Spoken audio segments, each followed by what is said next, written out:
may not be alone.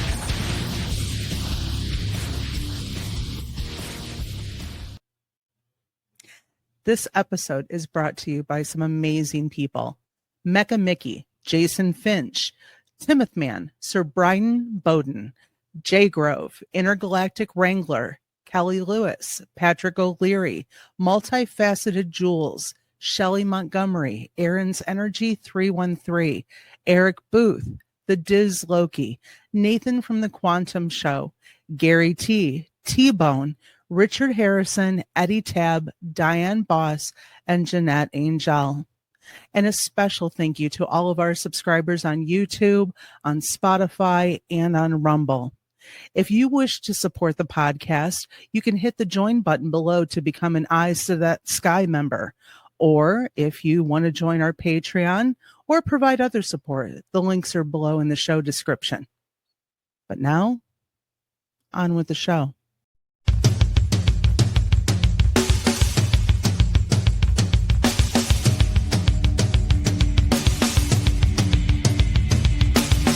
Welcome to the Michigan UFO Sightings and Paranormal Encounters podcast, where we explore the unexplained and mysterious phenomena that have occurred throughout the state of Michigan and beyond. From UFO sightings to ghostly encounters, we delve deep into the stories, the evidence, and the theories behind these strange events. We are your hosts. I'm Michelle. And I'm Wayne. We are an educator duo that after an encounter with a triangular UFO in 2018 in Michigan, we decided to investigate UFOs and the paranormal.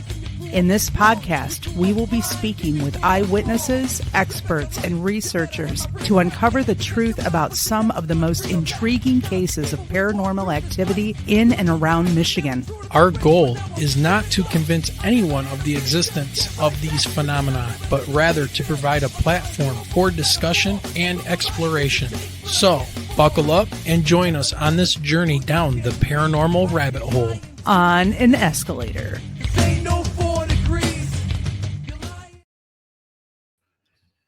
All right. Hello, everyone. It is Saturday, May 17th, not Sunday, 2025, and we're coming to you from deep inside our bunker in the shadow of the great Motor City, Detroit, Michigan, on a gray and cool night as we get ready to talk with you about some of the most captivating and mysterious paranormal and UFO cases in Michigan, as well as talk about a few creepy stories that have been floating around the internet for some time. Yeah. So go grab a drink, grab a snack, and don't worry. We'll wait for you. Go ahead. Man, it is not just about Michigan tonight. And I think I've given myself some heartburn and an upset stomach looking into one particular thing because I was kind of shocked that they took this item on a little display tour, but yes, it kind of all makes sense now. You will see what we're talking about here. You will not believe it, or maybe you will. I don't know, but things are getting a little crazy out there in the paranormal world. But so, anyways, get ready because we're gonna dive in to some Michigan and some other paranormal lore and goodies. But Michelle, take it away. Remember that if you have a story that you would like to share with us, or if you need to get a hold of us at the page, you can email us at mi.ufo.podcast@gmail.com. That's right. And also, if you want to support the podcast and the live stream, you can do so with PayPal, Super Chats, buy us a coffee, check out our merchandise store, or join the Patreon. All of those links can be found down below, over there somewhere, and in the description. And don't forget, don't just click the like button, smash that like button, right. Share us out tonight. Right. Subscribe to the channel. Yes, because we're your guests tonight, just so you guys know. Yeah, no interviews. We've been busting our behinds today a little bit. Digging around in some things that interest us. That's right. Maybe crossed into some realms that maybe my stomach shouldn't have. Yeah, I think you got yourself a little worked up there. Yeah. But it'll be okay. Start digging. Yes. Let's see, where are we at? Oh, remember, You can also find this show on audio podcast host everywhere. Look us up on Apple Podcasts, Spotify, our iHeartRadio, Amazon Music, among others. Get over there and follow the audio version of the show and leave us a review. It helps us grow. So, and for next Sunday, May 25th, we know it's Memorial Day weekend. We know folks are busy. So the show is still being worked out for next Sunday. We'll figure something out. Stay tuned. Keep visiting the channel and the Facebook group for updates. Absolutely. Okay. So, ladies and gentlemen, Michelle and I have been working on this for, well, most of the part of today, and we've been discussing it over the last week or so about what we wanted to do. And, well, we came up with some stuff. We're going to talk about some of the creepiest Michigan paranormal and UFO cases. And those are kind of related to Michigan. And then we're going to go outside of Michigan and talk about some things that a little New Orleans and San Antonio, Texas. Yeah. So sounds like even into West Virginia too. So well, let's get started with Michelle. One of the first cases we got to bring up here is one that was very famous in 1994. We even had a guest who experienced it, but on the east side of the state. Mr. Jack Bouchon. Yep. Well, he was on the west side of the state, and he was the main star. I'm talking about our good buddy, Guy Merritt. Oh, we're talking about Guy's story. Yes. Okay. Right. So, but in March of 1994, over 300 people, I'm going to say a lot more than that, across 42 counties in Michigan reported seeing strange multicolored lights in the night sky. The reports were so numerous that police dispatchers and National Weather Service radar picked up the unusual anomalies. So, witnesses described the lights that hovered, darted at impossible speeds, and even moved together in formations. This event remains one of the most credible mass UFO sightings in U.S. history, right here in good old Michigan. And to this day, it remains unexplained. Now, we've done a couple of shows with this about this topic, and we had on the one and only Jack Bouchon, who was the National Weather Service radar operator up in Mesquite, Michigan. And let's just say people were not very happy with him putting that out there. But Michelle, what else about this did we realize happened on a little platform called Netflix? Oh, the Unsolved Mysteries. Yes. Boy, once it starts hitting the actual, TV shows that I remember watching over and over again. I don't even remember when those shows came out. Zero sugar, people. Zero sugar. It's better than regular. I'm sorry. I just wanted to put in a little shout out to Pepsi, zero sugar. Hey, we're going to end up picking them up as a sponsor. Yeah, thanks, there you Wayne. Go, right? Thank you, Wayne. Michigan UFO Sightings and Paranormal Encounters, sponsored by Pepsi. PepsiCo. Boy, that would be nice. Yeah. A lifetime supply of Pepsi. So, but the whole case on the west side, and from my knowledge, like the campers that saw the water being drawn up into the craft over 200 feet, like their names have never been released. I don't know if they even talk about it. But what was your first reaction when you saw the Netflix Unsolved Mysteries episode that talked about this UFO flap here? We're not rated G tonight, are we? We don't have to be. I was like, holy shit, it's Michigan. So now that we're not rated G, no, but just the fact that like the lights that he was able to get on the sonar, the radar showing up in that triangular pattern. Yeah, there was. So there was, there's like a fleet The fact that police officers saw it, they were chasing them. That's what gets me. Yeah. And then over on the east side of the state, 1994, which obviously needed to, or seemed to be a pretty hot year for him. We had the cases of the triangles, the black triangles that were going on up around the Flint area. Yep. Yeah. Well, it was all along the East Coast. So again, we've talked about this one before, and this is why I like this being our first topic that we're talking about, because you guys can go and search all of our previous videos and podcasts and look for black triangles, the devil's triangle, things like that. And you'll pull up our shows where we had guests talking about this, and especially like Jack Bouchon and stuff, where he described how how the radar operated, how it was picking up these craft moving over the Lake Michigan, down the coast of Michigan.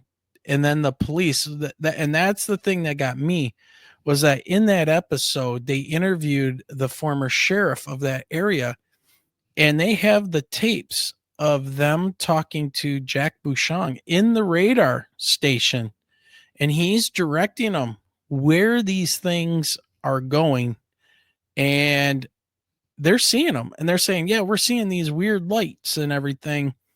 And then there was the campers, like you talked about earlier. The campers that were doing winter camping. Yeah, only in Michigan. This is also the place where in the winter you see people wearing shorts, right? With winter guilty coats and shorts. hoodie sweatshirt. And we'll go camping, right? We'll go camping in the winter, But there was a couple campers on the beach of Lake Michigan. And I want to say it was over by Holland. It was over somewhere in that region, but just think about it. The one area of a lake where that was not frozen over. Yes. So, and the fact that some of these crafts or the activity was even seen in the Chicago area. Oh, yeah. So, yeah. It wasn't just isolated to the west side of Michigan. Yeah. And that was one of the things that Jack said in the 94 UFO flap, was that he tracked these things on the radar when they would come into the range of the radar. They were coming from all over and meeting up.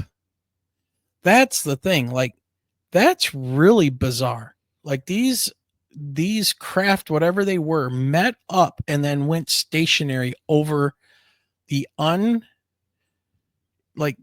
unfrozen area, the non-frozen area of the lake.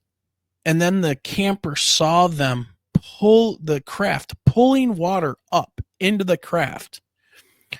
And again, as it says here, this is one of the most credible mass UFO sightings in U.S. history. We don't have the radar tapes anymore, but we have 300 witnesses.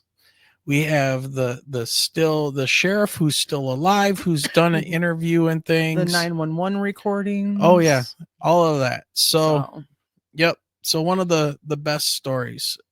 So Michelle, you want to talk about this next one? Oh, this was new to me until we started the podcast. Are we talking about Dogman? Well, that's the second one. Yeah, we're talking about the Dogman of Michigan. Yeah. Wexford County, Michigan, the Odawa tribe. So up northern Michigan, first reported in 1887. So it was the Michigan Dogman is a 7'2" or about a 7 foot tall, blue-eyed bipedal creature that resembles a wolf or a dog. Witnesses describe it as standing upright on two legs with the body of a man and the head of a dog. It sounds a little like Egyptian mythology to me, a little Anubis going on. Yeah. Sightings peak roughly about every 10 years, according to the local legends, and is especially associated with northern Michigan. Like I said, it's part of the Odawa tribe as far as their lore, which we like. Yeah. That particular area up around Lake Petoskey is what I'm thinking of, that part of northern Michigan. But Dogman didn't even gain fame until 1987 when a local DJ had released a song called The Legend, and it was based off of real encounters. Yeah, because people kept on calling into the radio station and talking about seeing these things or this thing. There's got to be multiples, right? I mean, I wonder if they confused it with Bigfoot or you other cryptids at the time. But it finally got its own acclaim to be the Michigan Dogman. Yeah. And I know that one of these times, we haven't been up north in a hot minute. And especially summertime, the cost to stay up north is insanely expensive. Yeah. But we're definitely going to have to get up there and maybe do a little camping ourselves up around that way and see. Now, do you think that the Dogman was misidentified and it was actually Bigfoot or a Bigfoot? I think the shape of the head. If they're saying that, the shape of like a dog or a wolf in some sense, and it, it's kind of different than that's an ape. A whole different description than what has been spoken of about Bigfoot. So yeah. Well, let's start it in 1887. So what, 2027 should be another 10-year cycle, right? Yeah. So in a couple of years, we'll see if we have a huge number of sightings of Dogman. Be time for our northern tour. Yeah. Up through Traverse City and Petoskey and Charlevoix and stuff. Yeah, and that's one thing we might do, everybody coming up in the future here, is we're going to go around, maybe do some live streaming from Michigan places and see if we can't hit a couple this summer alone and get to some places and live stream from there for a little bit and do a little on the ground investigations. I know we're looking to do at least one very short live stream from one of my favorite places on the planet, but that will be coming up next month in June. Where is that favorite place? That is South Lake Tahoe. South Lake Tahoe, California, Nevada border. Yeah, and we're gonna look up. That's the land of giants, right? Yes, it is, the red-haired giants. Yes. So we'll talk about that. However, the folks in South Lake Tahoe are very fond of Bigfoot as well. So, yep. All right, let's go on to the next Michigan story. So we covered the 94 Michigan UFO sighting. We covered Dogman. And now we've got the Paulding Light. I don't know if many people have heard of this one, but it was it's very deep in the woods near a place called Watersmeet, Michigan. It's north of the Michigan-Wisconsin border. It's a mysterious light that appears almost every night in a valley near an old railroad grade. Locals say the light is the spirit of a railroad brakeman who was killed while trying to stop an oncoming train. Okay, so first of all, my skeptic meter just went off, because how is he going to try to stop an oncoming train as one person jumping in front of a train? It's a little questionable.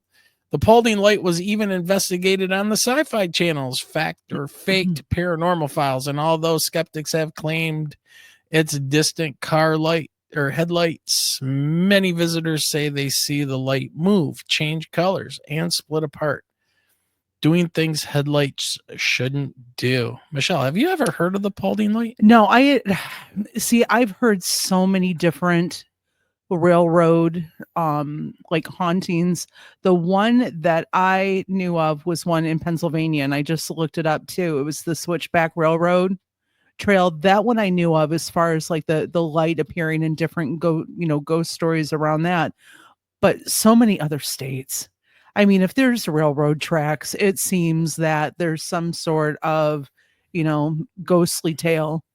Well, speaking of railroad tracks and ghostly tales, it's when I was in high school, we actually used to be able to walk off campus for lunch, and there was a pizza place down by some train tracks and where I grew up, and we used to go down there every couple of days of the week, and we would go down to these train tracks, and there was always a homeless lady, right? And she would ask for our pop cans after we drank our Coke or whatever and ate our pizza, and we'd give them to her for the deposit. Here in Michigan, we have a deposit on our aluminum cans. So we would give them to her. And one day when we went down there, she was standing on one side of the tracks and we were on the other side where the little pizza place was that we would get our slices of pizza.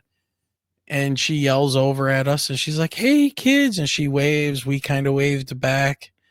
We held up our cans, and she looked and the train thing came down, ding, ding, ding, ding, ding. And a train was, going to cross the main road there. And man, she jumped right in front of it and deleted herself. That was not a very good experience as a kid on his lunch break. So yeah, that was kind of traumatizing. And probably one of the first times I've ever seen anybody. I don't think you've ever told me that story. Oh yeah, yeah. Oh wow. Yeah, that's one that goes back in the locker sometimes. But considering what we're talking about, considering what we're going to talk about in the next sequence. Well, it was it was dark, man. It was a dark time. It was a. Yeah, I can't imagine that that's something that you want to sit down and have a powwow about. Yeah, how horrible. Yeah, I think I was 16. I wasn't quite driving yet because once I started driving, we were jumping in my car and leaving the campus and going to the local fast food joint. See, and I know of like my parents. My parents came from very big families, and where they were from in Kentucky, a lot of those railroads didn't have the crossings with the arms that came down. Mm-hmm. And I know that my parents lost siblings to trains. Mm-hmm. So, and there's very few areas now around Michigan. You might maybe up around, northern Michigan or something, they'll still have lights, but I mean, there's still some that don't have crossings. I know that I unfortunately, how many years ago now, Wayne? 9 years ago that I lost 9 or 10 years ago now that I lost a student to a train. Yep. Locally close to the school. So yeah, it unfortunately does happen. And it does, they're accidental. Sometimes they are, man, sometimes they're just people that just can't live with certain regrets or their lives or what's going on, and they feel that that's the only path that they have, which they should explore other avenues. But let's see, what's this going on here in chat? The Real Truth has joined us. What's going on? My two favorite customers. That is our friend Tom. Oh, hey, man, Chef Tom, what's going on? We have stopped up at Iron Mike's and have not been able to catch you. Yes, sir. We were there just the other night, and it was a disaster to say the least. Yeah, we'll have to tell you about that another time. So we're not going to get into that story. Yeah, but Iron Mike's, great place to eat, Chef Tom. Thank you, sir. And still New Boston Coney and Grill. And we got our New Boston Coney and Grill. Yeah, she's been getting into that Dubai chocolate lately. God, yes. Stuff is heavenly or sinful. Both. It's on both ends of the spectrum. How about, Michelle, why don't we talk about this next thing here? Okay. Why don't we talk about this is one that I am still hold on, listen about. Come on. Hold on. Oh geez, here we go. Why don't you do the one after that? And these can be our finale stories here. Oh, yes, dude. Do it. Are we going to talk about the South Lyon Hotel now? Yeah, yes. Okay, South Lyon, Michigan. South Lyon. Where are our South Lyon people? Spelled with a Y. Spelled with a Y. It's not Lyon. It South Lyon. Oh my God! Even though it's on this place is on Lafayette in South Lyon. and it has a little bit of a French name itself. Yes, it does. But this place was built in 1867, and I honestly did not realize it was still open. This place has survived 3 fires. Yeah. Um, But people haven't. but the hotel itself, and that's the story behind it, that guests and former employees that perished in the fires still haunt this place. Dude. So the South Lyon Hotel, it is said to be haunted. Again, witnesses have reported objects moving on their own, phantom footsteps, whispering voices, and even sightings of a woman in white wandering the halls. There's one that we hear a lot of. But after doing a little bit more digging, it was reportedly built on an old cemetery. So the building itself.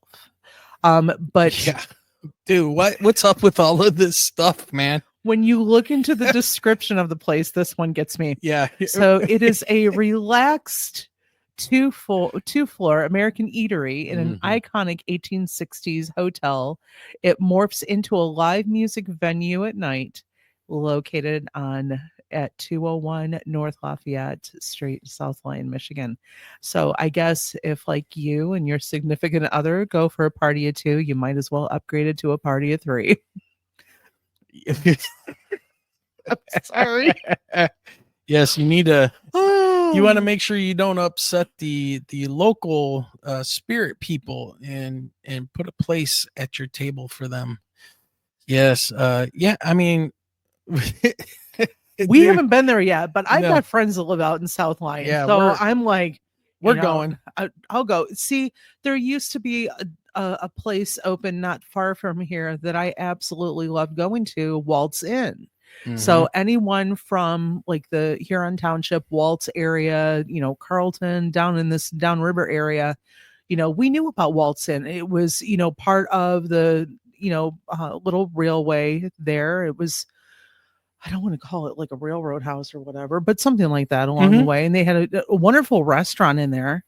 Very, very dark, even though there were windows. It was, very dark and intimate. Had many a birthday parties or dinners there, but allegedly it was haunted. It was an old but people building. lived in the apartments upstairs. Yeah, so yeah. They had extra neighbors too. All right. All right, Michelle. I think I know you want to talk about this place. So we covered the South Lyon Hotel. Let's talk asylums. And we've talked about this. We've talked about Eloise. Oh, very famous, Eloise? Very famous place. It's crazy how haunted and how charged Michigan is, and you don't realize it. You grow up as a kid, and if you grow up with those parents or that parent that just wants nothing to do with any of this crap, right? They're like, it's all bullshit. Get out of here. But you find out how much stuff is just in your area that's going on. And it is insane that we have this place. And I had an experience. I know Michelle has had an experience with Eloise. I've got a story to tell that I had not even told Wayne until this morning. All right. So go ahead, Michelle. You take it and you tell your story first. I've told my story about Eloise a couple times. Well, not everybody who is listening knows what Eloise is. Eloise was they made a movie there, an institution for the mentally insane. Although from rumors, there were even, women that would be housed there that were going through like menopause at the time, and their husbands would literally drop them off saying that they were crazy. Hold on a minute, Michelle. Read that. That's from my sister visited Eloise. Who's it from? Shamelessly voracious. So my sister visited Eloise, said a teen boy spirit and a group of kid spirits were there, and a mean man they were terrified of. I'm not surprised. I've got the mean man. I'll tell you about that in a minute. So now my experience with Eloise is, one, it had already, I believe, had closed down by the time that I started venturing around where the tunnels were, and the tunnels were located. Oh geez, they had openings. Did you finish the background? Oh no, I didn't. Sorry, I interrupted you because I interrupted you because I saw that chat come through and I thought that was important. No, but like I said, it was once mental hospital in the Wayne Westland area, located up on Michigan Avenue. Mm-hmm. And the second part of the first bullet point is ridiculous, dude. So and I mean, Thousands. They have roughly right now still they said that they had moved all of the graves, but there were 7,000 roughly marked but unnamed graves on site. Because thousands died there, and visitors reported the ghostly screams and shadow figures, cold spots, phantom footsteps. I mean, dude, yeah, and it's crumbling. Well, they've done a lot to restore it, probably a little too much, but we'll get into that in a second. And they have like a separate annex that has been added onto, or maybe it was completely restored too. I mean, as a kid, it was still far enough that I wasn't walking down there, but in high school, we would do ventures into the tunnels, and I'll get to that in a second. What about that last part on the history there about Eloise? Some even claim to have been, scratched or pushed by unseen forces. Man, yeah. So, but in the hospital itself, and Wayne will bring up some photos here in a little bit, and the main part of the building, they call it the K Beard building. It wasn't always named that, but that was the main part of the hospital. There were other buildings on the grounds too that over time they demolished. One was a house where a building where they would house tuberculosis patients, right in that house. Now, like I said, they have the annex, which is a homeless shelter.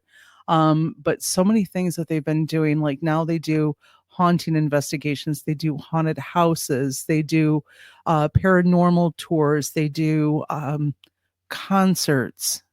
I think Wayne had looked up earlier that Alice Cooper played there in 2021. I don't remember that, but I know that they have like a hip hop concert coming up there. They've had country musicians. They filmed a movie there, which I still have yet to see. Yeah. There was somebody in our Facebook group wanting us to share. Oh yeah, that's the case. That's the. This was a while ago. That is the building, and they've done a lot of upgrades to it. So that's busted out windows. All the windows have been repaired. So that old air conditioning units that were in the windows at the time. The way that building is right there, that would have been back in probably the very early 90s. Yeah. But they're talking about turning that into a hotel. Yeah. With restaurants on site. Come on. But back to what I was saying. So there was somebody in the Facebook group who had wanted us to share a paranormal investigation group for children to take kids on haunting, explorations inside of Eloise. And I've got like, did I just read what I thought I read? I'm like, I'm thinking to myself that somebody's got to be out of their damn mind to take kids into this. But it is a big attraction now. And I don't know if it's like the generation thing, like the Gen Xers of the area, at least that I grew up with, were like, no, we're not going in there because we're going to end up taking something home. Well, I mean, think about it. Oh. We heard all the crazy stories about Eloise, right? Growing up, some of us, like this dummy right here. Well, and this dummy right here, because before they sealed off the tunnels, we used to go down along the Rouge River, and there were the big tunnel system points, with the grates, and the grates were not very secure, and they were open at the time, that we would go down in small groups down there with flashlights in until we got into one section that looked, and it was the last time that I ever went down into the tunnels. I mean, besides like hearing like the scampering of animals, we had gotten into a section of the tunnel that literally branched off into other tunnels as like a waterway, and whatever sound we had heard, it wasn't like an animal or something, but it was like a groaning. That was the quickest we had ever turned around and got out of there and did not go any further into the system, because our goal was to make it to Eloise through the tunnels. That didn't happen that day. And then eventually they ended up sealing them off because there were so many teenagers like my friends and I at the time going into the tunnels. Speaking of kids, right? Speaking of kids, look at what Shamelessly put into chat. The teen, so they were talking about the teen boy spirit, and a group of spirit kids were there, and a mean man that were terrified. They were terrified of, right?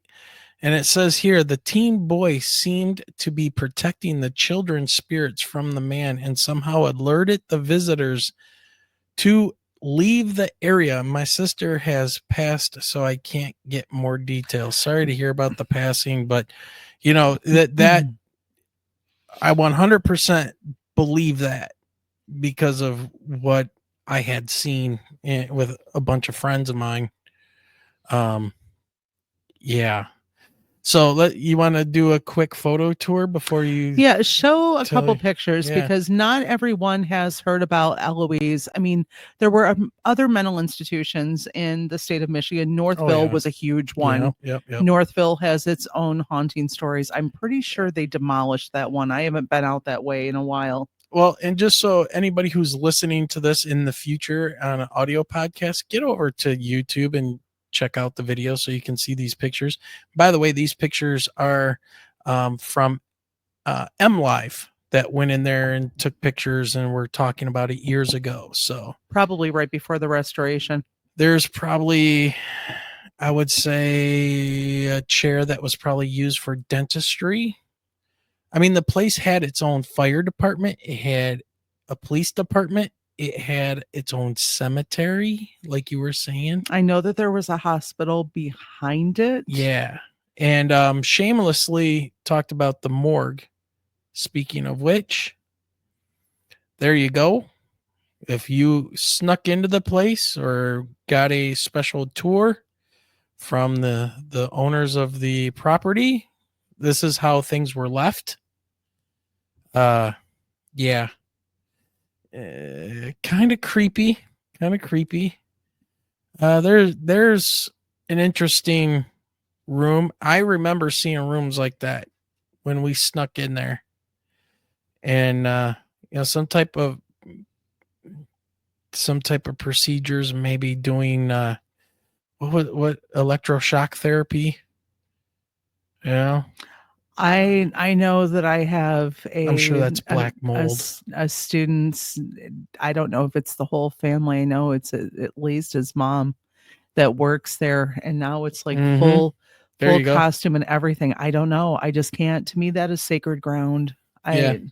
Too many unclaimed graves and bodies are still there in that ground. They need that, and there's just stories that we know. And Wayne, I don't know. Do you want to tell the story again about you and the band guys before I share with you what I did this morning?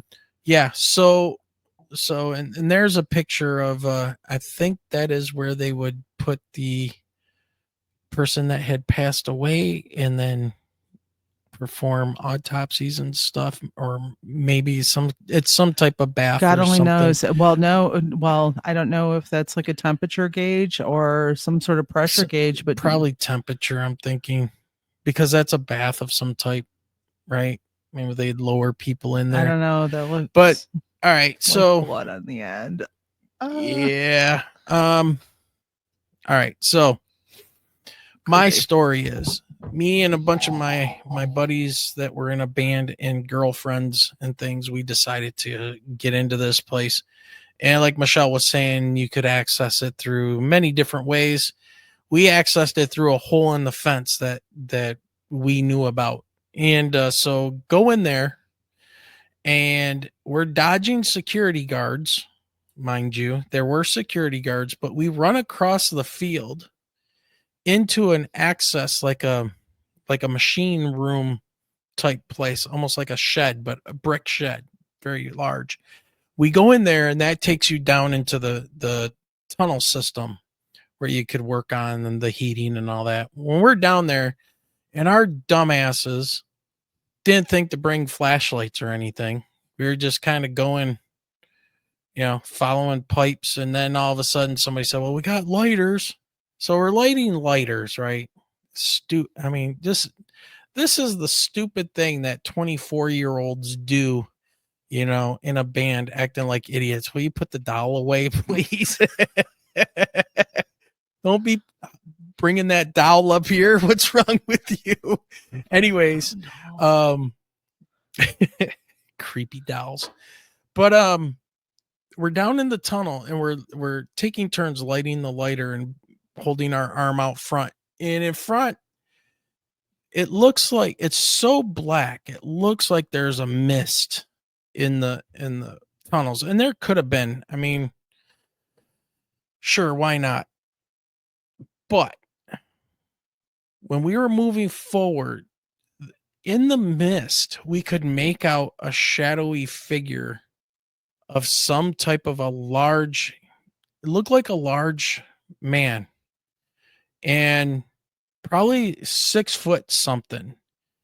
And this kind of goes to what Shamelessly was just saying about some type of a mean man that the spirit kids that they dealt with that were afraid. Okay. Well, the mean man saw us. We thought it was a security guard because it literally turned. We could tell that it turned. And then it started running at us or moving toward us. I have no idea. All I know is that by the time I looked over at my one buddy, Chris, who was the singer, and I'm like, dude, what's going on? And I look, and he's just sitting there like, what is going on? And he does like this. So I turn and do like this. And it was right on top of us. And I'm like, we're going to get just bowled right over. And some of the people behind us are like yelling, what is it? What is it? And then poof, it was like a mist cloud hit us. And it was like being sprayed with like one of those water bottles, right? It was definitely in the form of a big like man coming at us. And when it made contact, it was just like getting sprayed with one of those water bottles. And then it was gone. And then so were we, because we turned around and we took off on that one. We did not go any further than that. And on that trip anyways, because we found a different way in the next time where we went into like the swimming pool area and stuff. And it was all marked up with satanic writings and markings. And I was going to say, yeah, for being a local from that area, yeah, you have no idea yeah, how many local stories of people getting into Eloise. Oh yeah. And there constantly. Yeah. And there was no shortage of how haunted that place was. Now I'm saying was, and I'm putting an asterisk on top of was, because even though they are doing things, I want to show you guys what they're doing. Okay. Here's a shameless plug for them, but I gotta show you guys this. It's gonna take me just 1 second. Here we go. This is what they're doing, and this is what Michelle was talking about, but this is what they're doing at Eloise now. A haunting visual journey. They have people come in and, actors and things like that. Hey, Bob Gray, welcome to the show. Who else is that? Paramarv. Hey, welcome. We're talking Michigan hot zones of haunted stuff. But if we look at this, you can see these are people dressed up, or there's mannequins I mean, and it's a things like haunted that. house. It's a haunted house. And Yeah. I get it. You know, I worked at a haunted house for probably a good 8, 9 years when the YMCA, the local YMCA was still Sure. open in Westland. Worked there for years. They have a Did newsletter. yeah, did all the music and everything. I can't get over, them doing like the concerts and stuff and talking about a hotel, and it's like, I mean, man, it's now like an amusement park almost. taking a bath in holy water, seriously, Yeah. that you don't bring anything home. But the story that I shared with Wayne this morning, Oh, and yeah. it was just more tidbits. It's of an account of a patient that I personally knew. She's deceased, but the story of it would have been, oh god, early to mid 70s, maybe late 70s. It was when the hospital was still open, because these didn't start closing down until around the maybe the early to mid 1980s.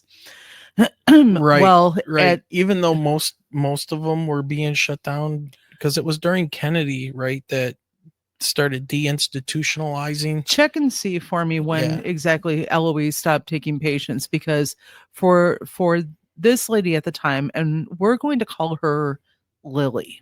Okay. So Lily had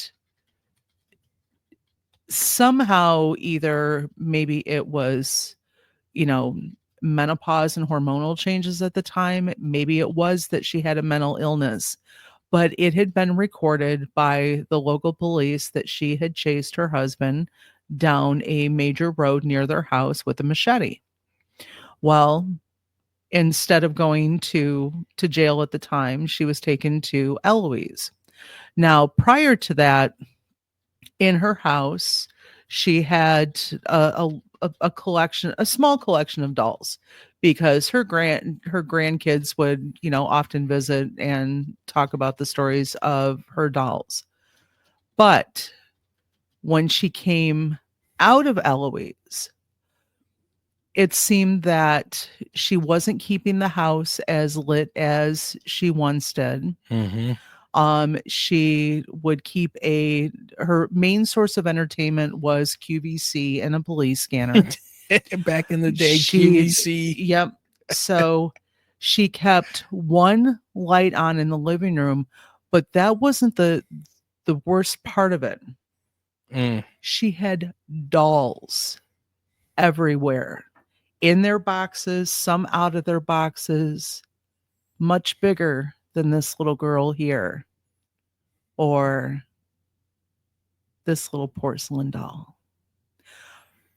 Dude, that And thing is creepy. she called the, oh, my dolls, these are over 40 years old. This was part of my Christmas gift when we had a house fire when I was in first grade. So these little girls stay with me. But the doll collection that this woman had, and she would call them her friends. Now, there was a time Mm. in the later 90s when she was still alive. Her and I talked very frequently on the phone. She would talk about her friends talking to her. Now, I don't know if this woman was having conversations with her friends prior to the machete incident, but I remember seeing these dolls. And when this woman finally left this earth, it was not a peaceful death. In fact, I remember the phone call in the middle of the night, and I was asked to come over to the house so that the family could deal with things.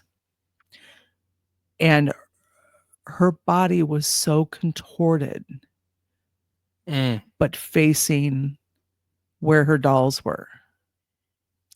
Now, her grandchildren who had stayed in the house, and I remember that they lived in the attic at one time, they would hear her talking to someone, and they assumed that she was talking to the dog.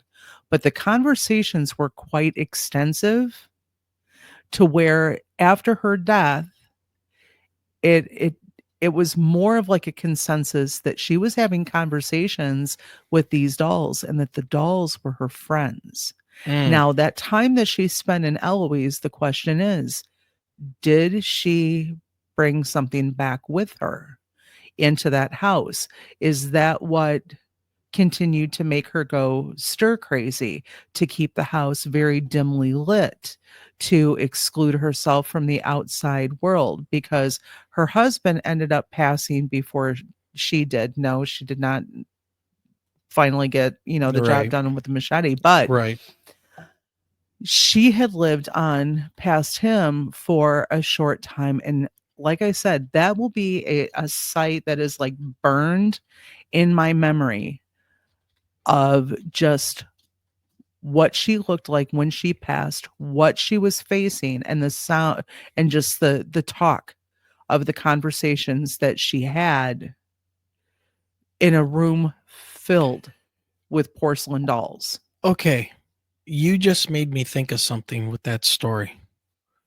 The gentleman we had on not too long ago, real life near death experiences. Bone? Simon Bone. Yeah.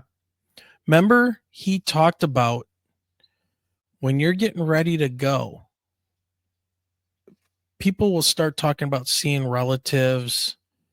I even think you were talking about your dad before he. Oh, my dad talked about Seeing two children. Seeing two children. And I don't know just if that was wonder, necessarily the case with her, because yeah, even when she was what we would consider the word spry, she was having conversations with her friends. yeah, That's what she called her dolls, her friends. And that was based off of phone conversations that I had with Lily. So, yeah. but yeah, I told Wayne about that this morning because it's honestly, it had creeped me out so badly at the time. You compartmentalize that. I do.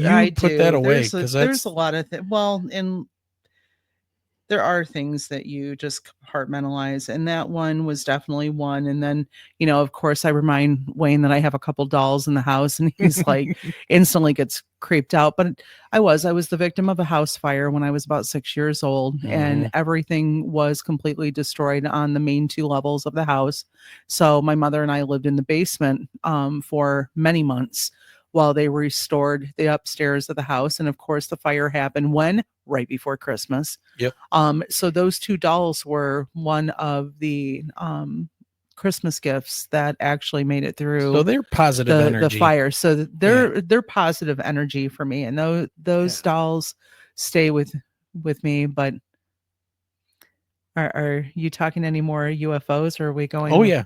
Okay, you talk your UFOs, and then what I want to talk about. Yeah, I know. We're gonna save yours for last, right?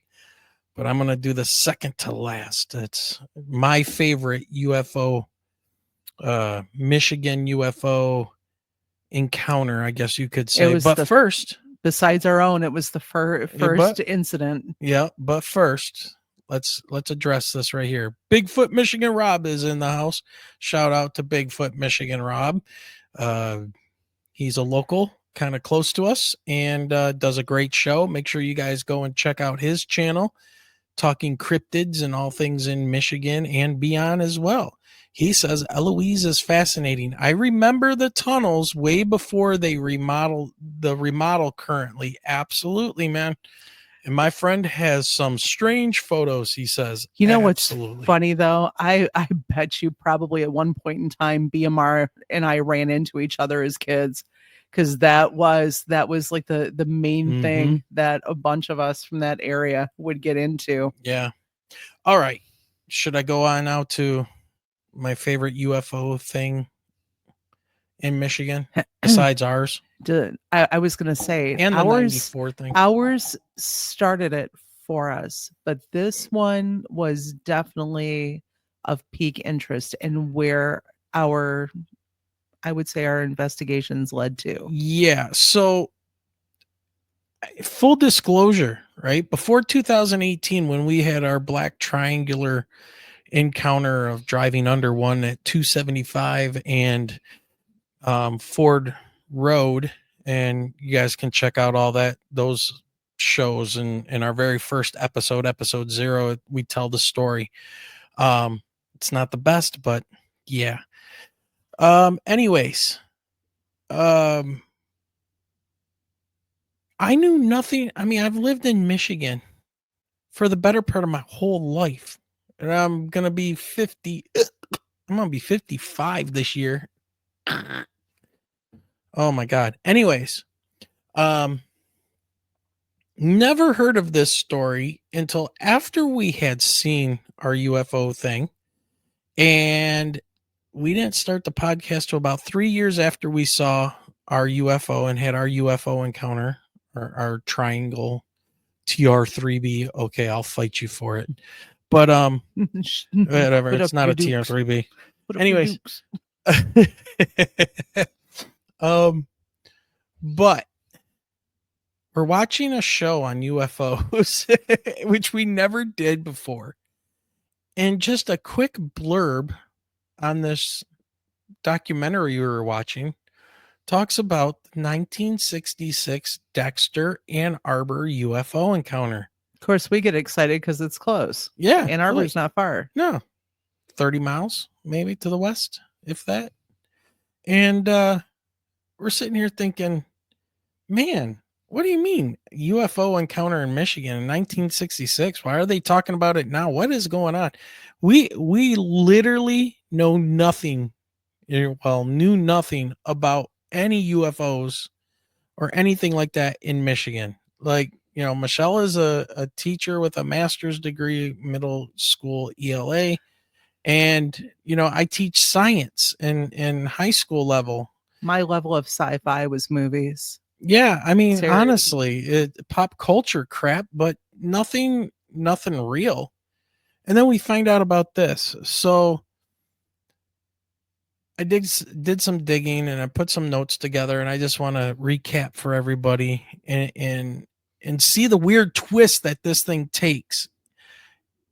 And I'm just going to say this now. If you are waiting for somebody in the government to come to you and go on TV or whatever and say, "Hi, I'm Lou Elizondo and UFOs are real and I'm from the government and I'm here to help," right? It's never going to happen. It's never going to happen. Okay? It's not. If you're looking for people in positions of authority to tell you that, it's not going to happen. Okay? Here's why. So in March of 1966, multiple residents in Dexter and Hillsdale, Michigan, reported seeing strange lights and disc-shaped objects, like in 94, hovering over fields, moving erratically, and even landing. Okay? More than one report. Instead of just the Fred Manor report, which was the one that got all the publicity, right? The Fred Manor farm and all this. There was multiple reports yet again about what these UFOs were doing. And in Dexter, a farmer and his family saw a glowing football-shaped object land in a swamp. Dun, dun, dun, dun. This was the Frank Manor thing. Police arrived and confirmed seeing flashing red and white lights. One officer said he'd never seen anything like this in his life. It's China. Anyways, this is 1966, okay? 1966. No TR3Bs, none of this garbage, okay? There wasn't even Star Wars dreamt up yet, okay? So around the same time in Hillsdale, which is close to Ann Arbor, it's a college area, 80 plus college students and their dorm mother at Hillsdale College saw a glowing object outside their dormitory for hours. It hovered, pulsated, and changed colors. And we had a woman on here not too long ago who was a witness to this at Eastern Michigan University. So not just Hillsdale, the private college, but at a state college, Eastern Michigan University, and it landed outside of her dorm. She saw it perfectly, and it hovered outside her window for a second before taking off. Okay. Now, this is where things go a little to the left. The sightings made national headlines and prompted astronomer Dr. J. Allen Hynek to investigate on behalf of the U.S. Air Force. So this was Project Blue Book. Okay. Now here comes the twist, everybody. At the press conference after he did an investigation for like a day, Hynek famously called the sighting swamp gas, saying the lights were likely caused by decaying vegetation igniting in the swamp. Here's the kicker. Hynek later admitted he never believed the swamp gas explanation and said he was pressured by government officials to say it to calm the media frenzy. It's like I got approached by the Men in Black without saying I got approached by the Men in He was Black. working for the men in blue, because they were Air Force, right? OSI, Office of Special Investigations. The case is now seen as a turning point in UFO history, and the phrase swamp gas became a punchline symbolizing, wait for it, government cover-ups. Yeah, so now it's the joke, and then and then Ray Szymanski does his series with Swamp Gas My Ass. Yep. Well, hold on. Here you go. Friends with Monsters in our chat just summed it up perfectly. I once had swamp gas while chasing Venus. Absolutely. Speaking of Ray, too, for those who follow him, he was over in, wasn't it Italy? Yeah, he was. He was over in Italy on doing a tour. Absolutely. Over in Italy, speaking over there. Yeah. So about his bus. Bob Gray says, I was raised in the swamp of I think that's supposed to be southern Georgia. Yeah. So you know what swamp gas you know like. what swamp gas is like, okay? It's not a big, huge football-shaped type object blinking and taking off. The only lights that I ever saw out of my college window was when they burned a certain type of field. You mean when the police found it and they decided to get rid of the field and get everybody stoned? The things that they would grow in between the corn stalks down in Adrian.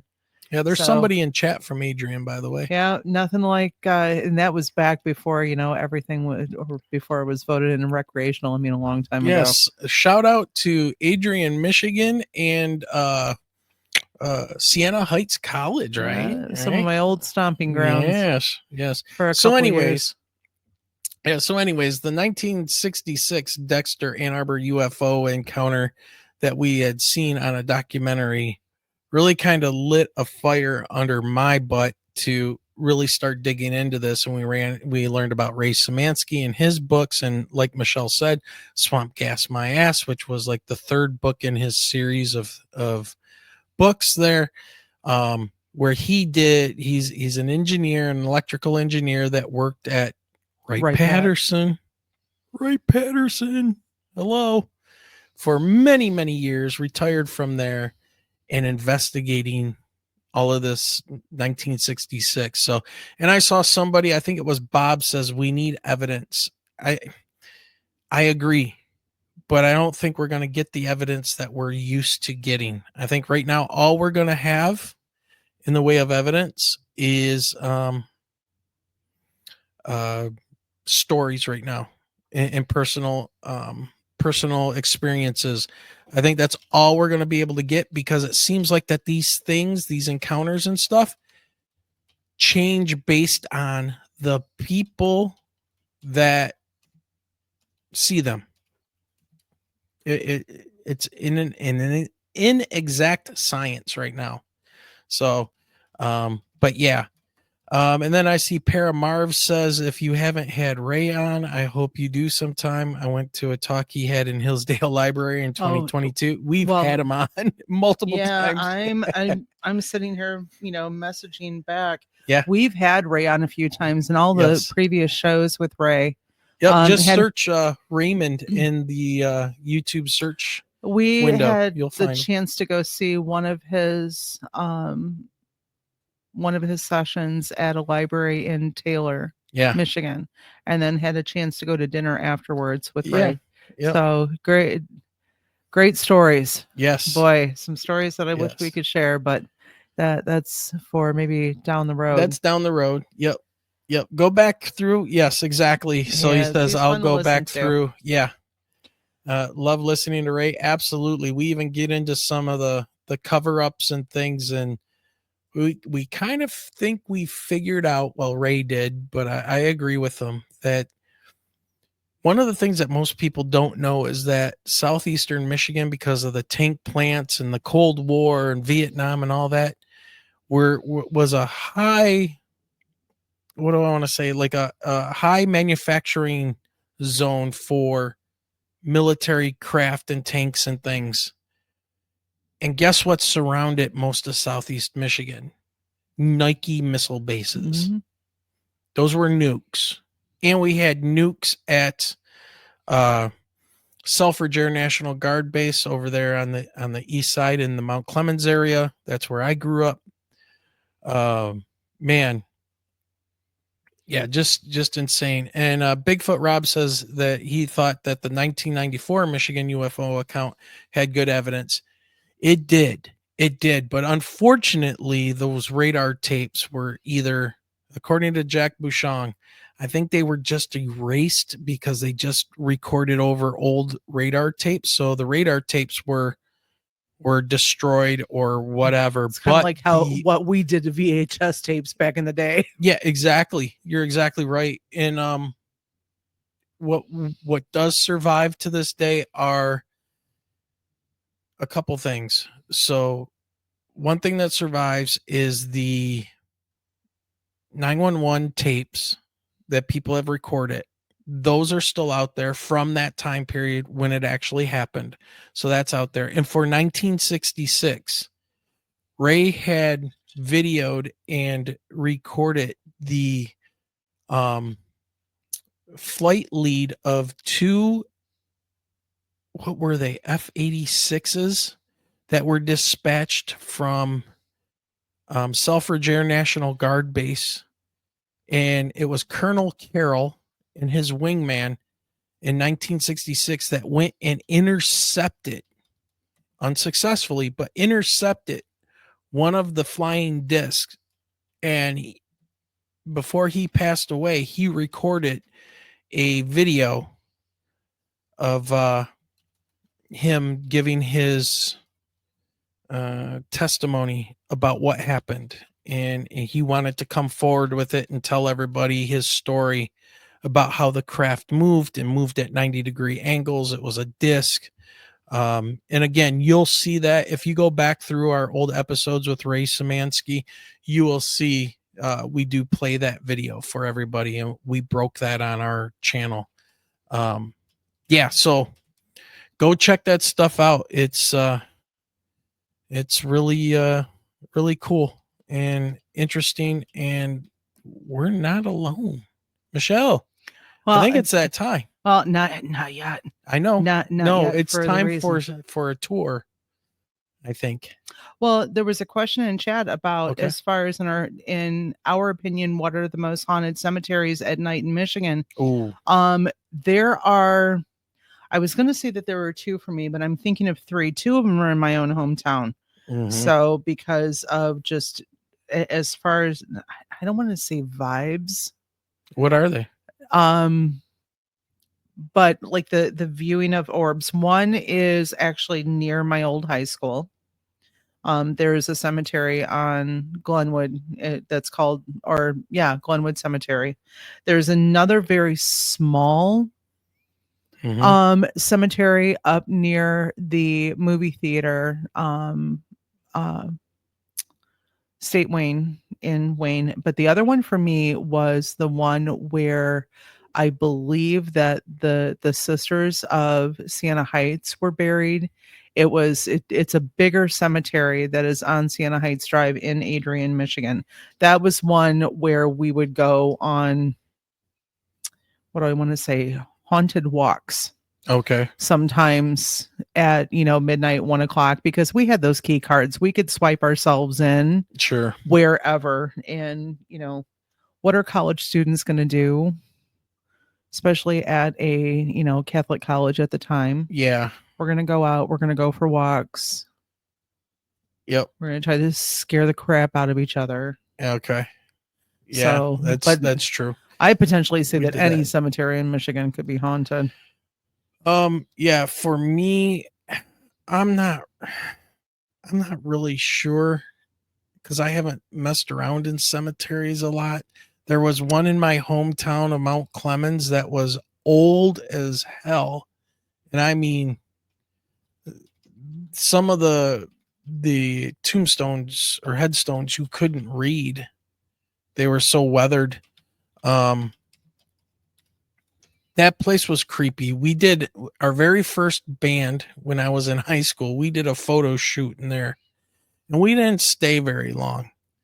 And we would lay by the tombstones and stuff and have our pictures taken. Yeah, Michigan is just creepy, BMR. Absolutely. But I would say that the grounds at Eloise, man, that place is charged up. It is 100% haunted. That is like a living and breathing haunted cemetery. Yeah, it really is. They would never admit that they built. And by the way, you asked me to check out when did they stop taking patients. Mm-hmm. So it looks like it closed down in 3 phases. So the psychiatric division started closing in 1977, as the last patients were transferred out in 1982 when the state of Michigan took over, and then the general hospital closed in 1986. So that would have made sense that the psychiatric, because the stories that were told to me, and this is even, by my friend Lily, that it would have been early to mid 70s. Yep. So that she was institutionalized. Hey, and by the way, to the 31 people watching us tonight, thank you very much. That's awesome. We're happy you could join us on this Saturday evening, since we're not doing a show tomorrow night due to graduation things and having to do a lot of driving. But thank you for joining us, everybody. Really appreciate it. Michelle, should I do the warning before we get into the last thing we're going to talk about tonight? Because I still can't believe it. I think that you need to do your disclaimer. No, I think we need to bless people. I think we need to bless this at this point. Oh, dude, this is like ready. You sent it to me. Prayer to all the saints. Okay, all right. So I think she's following me here. Let's go. All right, everybody. Just to be on the safe side. Are you ready? This is so freaky. In the name of Jesus Christ, Lord, protect us from any evil, inhuman, or demonic entities that may surround this or infuse in this doll. In your Father, Son, and Holy Spirit. Amen. I'm going to open up the case. You're going to quickly, quick. Grab it and put it in.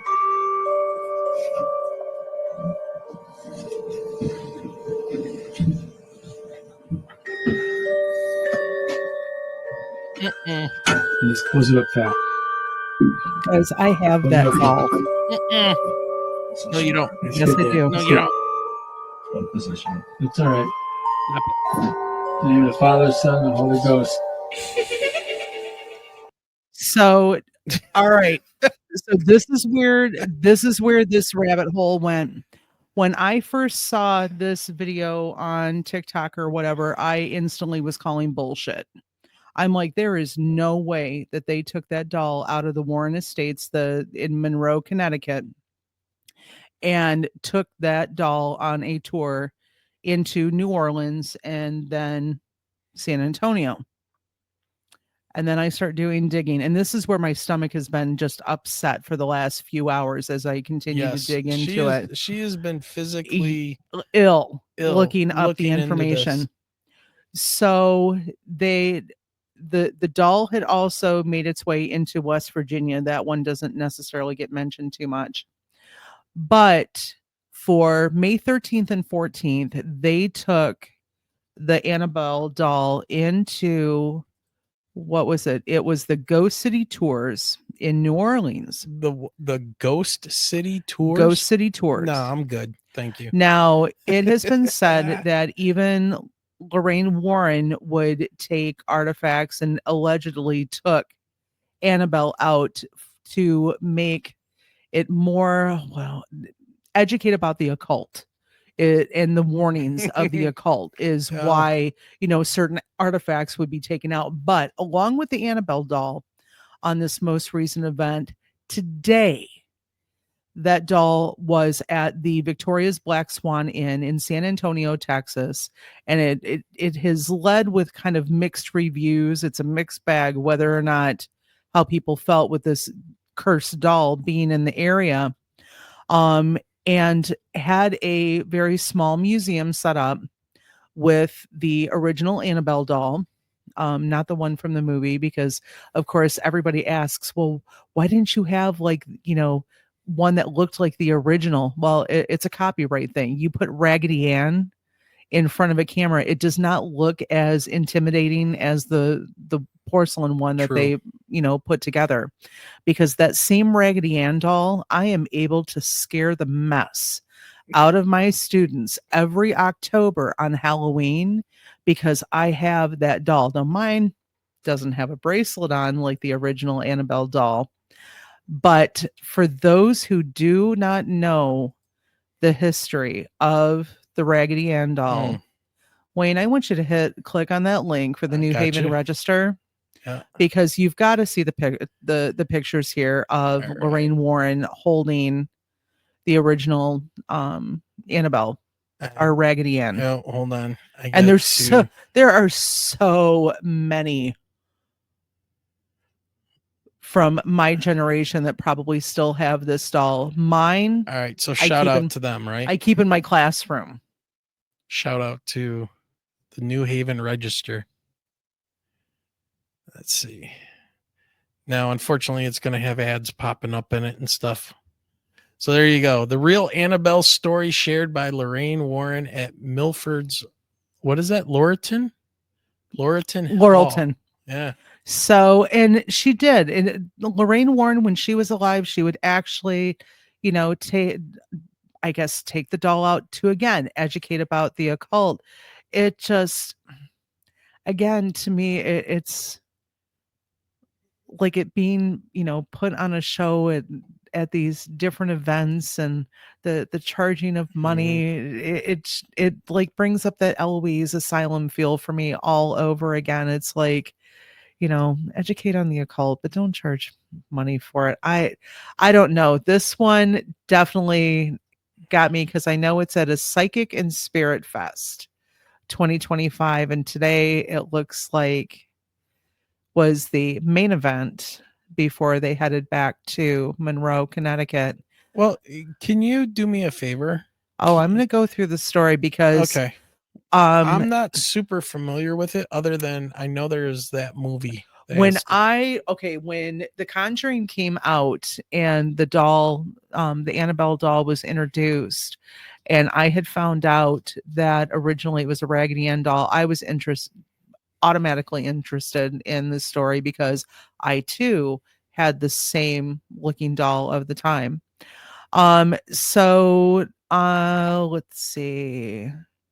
Going down.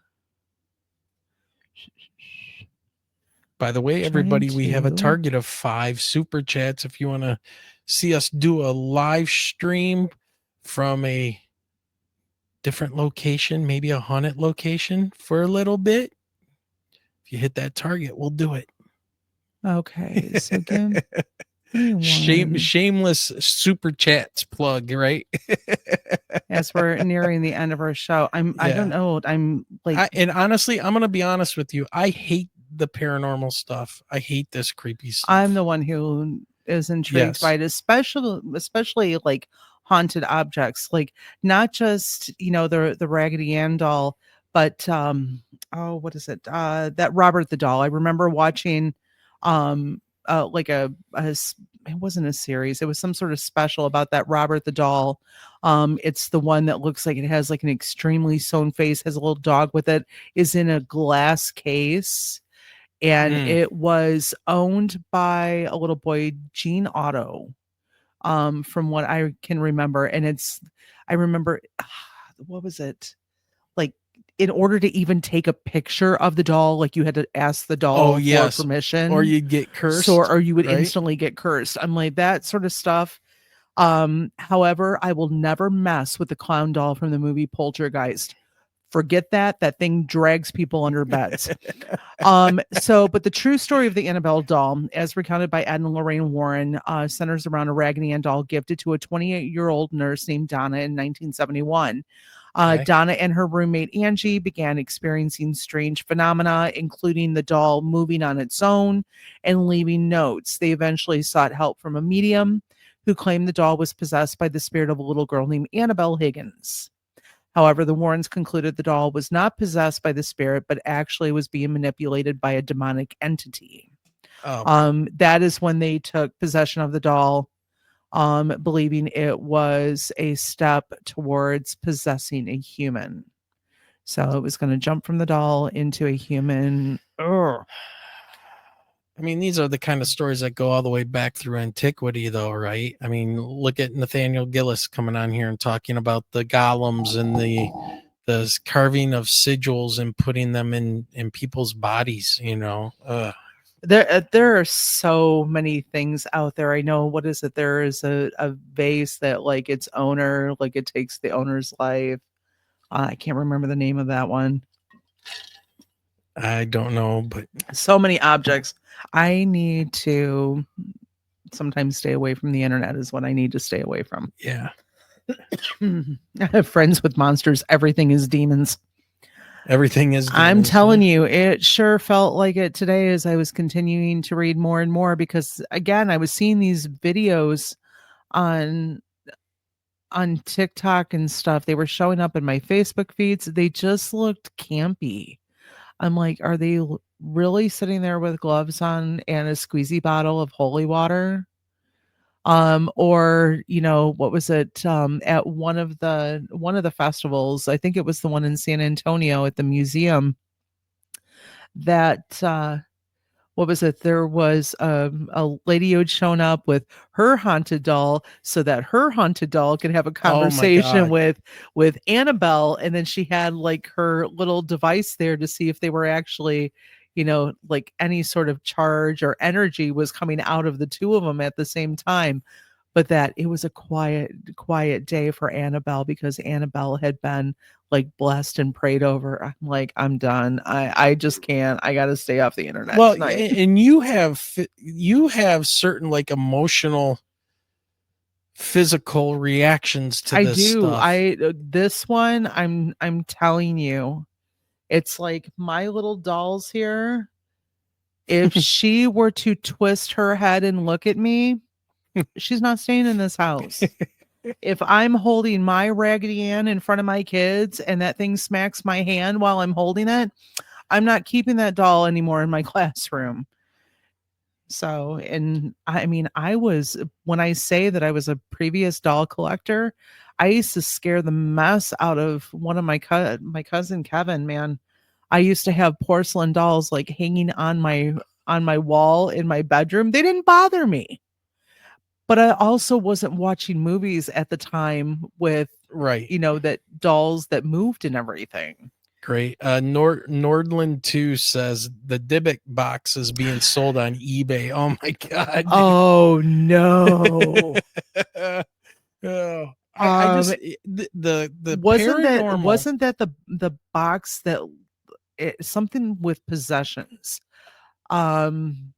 Yeah, like it would possess whoever owned it. Yeah, something like that. Or there's something kind of like a genie lamp, right? And there's a Dybbuk inside of it, and it would possess if you opened it. Yeah, something like that. Yeah. Wow, they'll sell anything on eBay, won't they? Sure, or at least say it is. And you know, I got to tell you, it's almost like the UFO stuff, but when it comes to the paranormal, ghost, and things like that, and these attachments, I so badly just want to go, this is all just garbage. You know, this is all just, you know, oh, I'm going to take my doll to go talk to another haunted doll and all that. Oh my God. I just want to shake my head and go, you guys are all crazy. but I can't because I've seen it and been in there, a part of it. It's absolutely, it just I guess I'm one of those people that I don't want it to be true. Okay, so a Dybbuk box, it's kind of like a little wine cabinet, but in Jewish mythology, it is reported to have a Dybbuk inside that, from my understanding, would possess those who, like own it or open it or whatever. So is my understanding of what a Dybbuk box is. Yeah. And by the way, we got to make a quick announcement here. Thank you, Mr. T-Bone. You just gave me T-Bone gifting 5 subs. I love the name Bigfoot Dwarf. That's an oxymoron. Bigfoot and dwarf. I'm teaching my 8th graders about oxymorons right now. And shout out for Diane Buss, a member, just re-upped for her 20th month of being a member on this. Almost as soon as we made the channel, Diane found us. And Diane, you're just family now. Yeah, Diane's family. She's always working in her garden. I do. Yep. I want to get out to Forks, Washington to see Diane and see the town that, inspired my sparkly vampire. Oh, God. So, but hey, shamelessly voracious, I agree with you. It's crazy that anyone would want one of those, real or not. Yep. So even if it was a knockoff, it's like, no.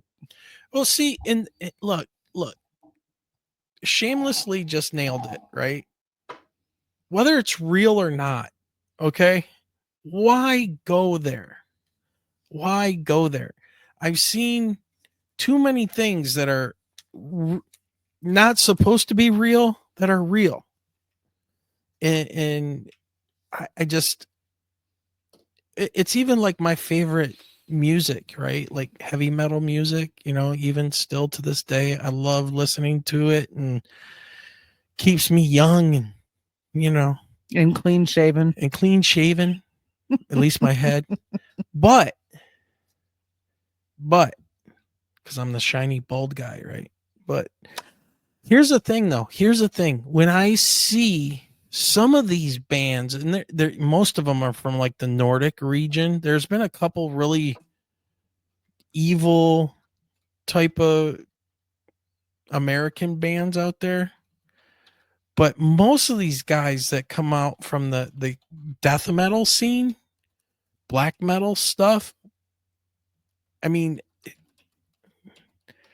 they're doing like incantations and stuff in their songs. I mean, it's like, why would you want to? I mean, I guess if you pick that side, if you think you're fighting for that side, and this is where I have to be put in the middle yet again when it comes to like the spiritual warfare, demons and angels and NHIs and all that. People wouldn't do this stuff if they didn't believe in it. And if they believe in this stuff, they can make it real. There's the whole Topa thing where you get enough people or enough energy. Imagine a concert hall full of 10,000 people sitting there chanting some demon's name because it's in one of your songs. Bro, I don't want to be there when it shows up. It just really, I don't know. It's like these young kids with their fascination when they want to look into, what is it, Anthony LaVey.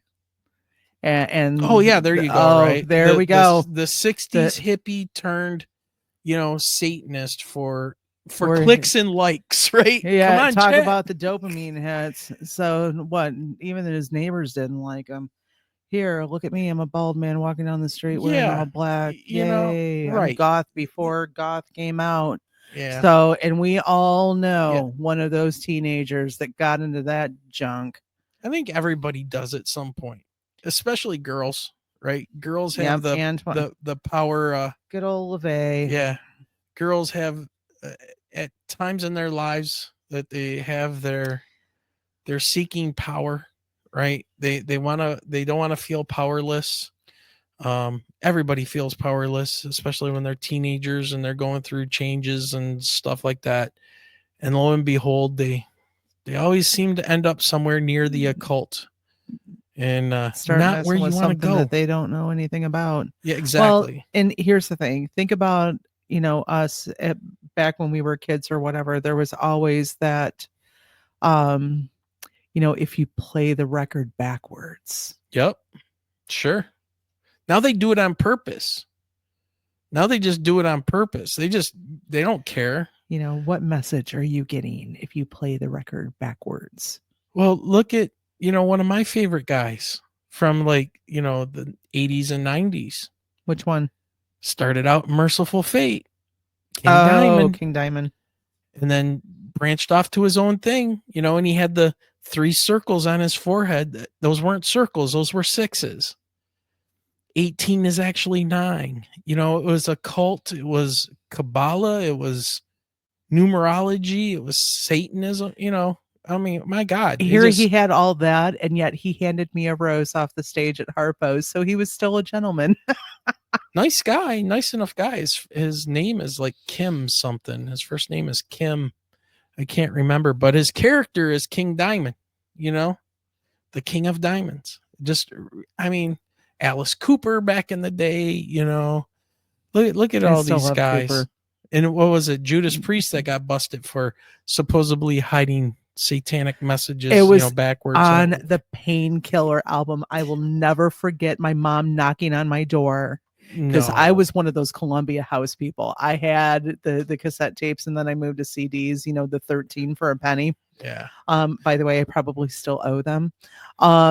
Yes, sir. But I still remember my mom knocking on my door going, Jack Parsons. Do you have that Judas Priest Painkiller album? Because she had seen something on TV. I'm like, nope. Not at all. I can't think. Was it Painkiller that they went after him? I thought it was something else. Painkiller got a lot of heat. Oh, well. And then of course Ozzy back then with Suicide Solution. Friends with Monsters. King Diamond freaked me out. Oh yeah. I'll tell you. Great show. But yeah, definitely cool show. And like I said, I got to see him a few times with Merciful Fate or just King Diamond. Yeah. Yep. I saw them with Merciful Fate when Snowy Shaw joined the Merciful Fate band because they recorded the album Time. I think it was Time with Egypt on it. And they used a drum machine to record the album because they didn't have a drummer. And then Snowy Shaw had joined, that's another guy too. Guy Merritt said he just signed a contract with Columbia Records. He has to buy 8 more records and tapes over the next 3 years. I'm telling you, I joined Columbia House, I think a couple times. All I would do is like one time I'd put my middle initial and another time I wouldn't. And then there was another company that came out with them too. So I still have some of those tapes and the CDs. That's funny. Yep. Oh, all right. Well, Wayne, we have a graduation tomorrow to go to. I know. We are going to be on the road a lot tomorrow. We got to go up north toward Frankenmuth, and then we got to go across the state to Grand Rapids, and then back home, and then get ready for work. We're literally driving tomorrow almost in the shape of a triangle. You do realize that? Yeah. Maybe we'll see something. So, all right. BMG at Michelle. yes, that was it. It was BMG, and guy, I'm telling you. All right, everybody. Look, I saw we had close to 40 people watching the live at one time, and thank you once again, everybody, for joining us. We hope you like this. We're not going to get to the creepy stories thing. We'll bring that in later, but just going over some of our favorite stuff about Michigan and UFOs that happened here, and dolls that go on tour now. Yeah, haunted dolls that get their own tour, and you get to pay $160 some. That was for the VIP. That's if you wanted a t-shirt too. Well, yep. Lake Michigan is a UFO hotspot. Look, all of Michigan is a UFO hotspot. And now, by the way, just before we take off, they have confirmed that there is the standing stones somewhere in Traverse Bay.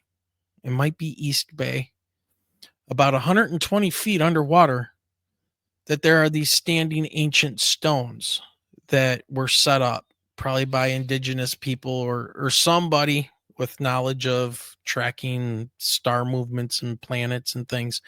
So that, coupled with the water we have here, the depth of the Michigan, we have the Michigan Triangle in Lake Michigan where things seem to happen.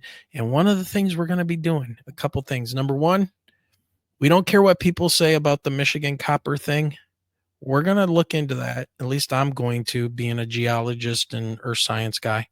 I'm going to look into this and see how factual this is about them finding Michigan copper over in Egypt and during the Bronze Age and all that, because that means that people were coming here a long time and going up into the Michigan UP and getting all kinds of copper and probably trading with other people that were living there for it. So I'm going to check that out. And what else are we going to check out, Michelle? I thought there was something else. Oh, South Manitou Island. Yep. Yeah. We're going to go check out South Manitou Island. Huge stories about haunted mounds, like burial mounds, shipwrecks, and ghost stories out there. And isn't that the shipwreck that we flew over? Yes, we flew over South Manitou Island in my father's airplane when he owned it at the time, and you didn't do so well on the ride. I did not do well on that little. It was plane bumpy ride until we got over the water, and then it smoothed out. And I actually think you started feeling worse. Like it was bumpy. And this is the girl who goes on roller coasters and can do all kinds of stuff. Yeah, used to. All right. Now. Last thing, I see Friends with Monster says, Wayne, I've got something to show you. Okay. Email us, mi.ufo.podcast@gmail.com. Send me an attachment. I'll check it out. Strike up that conversation. And then does anyone have a good question for Luna? I'll be seeing her Tuesday. So, and that's from Hides in Long Grass. Okay. And I'm not seeing any responses. Who's Luna? But I don't know. But if you guys know how to get a hold of Hides in Long Grass, or if you have a question for Luna, oh, hi. You can also it's Hides in Long Grass. Yeah, how's it you going? can also email those to mi.ufo.podcast@gmail.com, and we will make sure that those questions get shared. Absolutely. All right. So with that being said, everybody, we're at 1:40. Thank you for watching us. All of you lovely people. We love you all. My stomach is finally settling itself now. Now that you talked about that. Now I got it out of my system. Yeah. All right, everybody. Have a great night. And remember, Michelle, keep your eyes to the sky and stay away from haunted objects. And what goes bump in the night. Oof, man. Why did you have to bring that up? Sorry. I just, yeah. Okay. My bad. All right. I'm out of here. Good night, everyone. Good night. Have a good night. Peace out.